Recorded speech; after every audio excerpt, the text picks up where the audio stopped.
Riza May Dizon at Bimbi may international fan club na. Abay, bongga!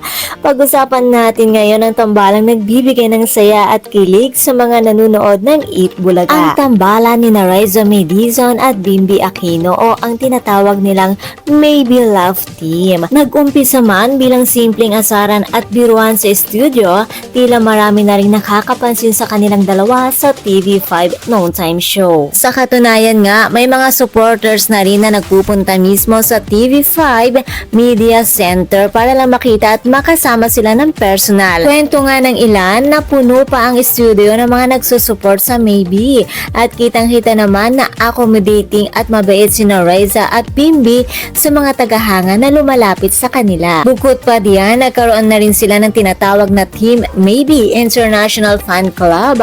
Binubuo ito ng mga kababayan nating Pinoy na nakabase sa abroad na naaaliw at kinikilig din sa dalawa. Nakakatuwa lang isipin na maging ang mga OFW natin ay nakikipag-banding at sumusuporta sa tambalang ito. Pero syempre sa mundo ng showbiz, hindi mawawala ang iba't ibang opinyon ng mga tao.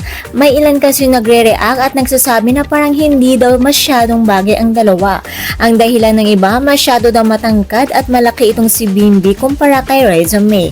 Kaya medyo awkward daw tingnan sa screen. Pero para naman sa mga sumusubaybay sa kanila, sinasabi nila na hindi naman kailangan maging perpekto ang height o laki para magkaroon ng magandang samahan.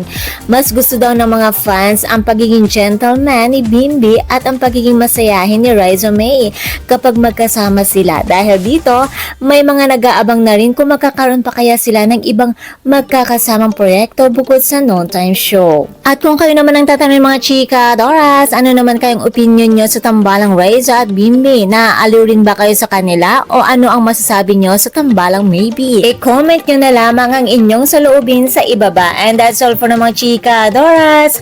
For my showbiz update, please don't forget to like, share, and subscribe my channel. Thank you for watching.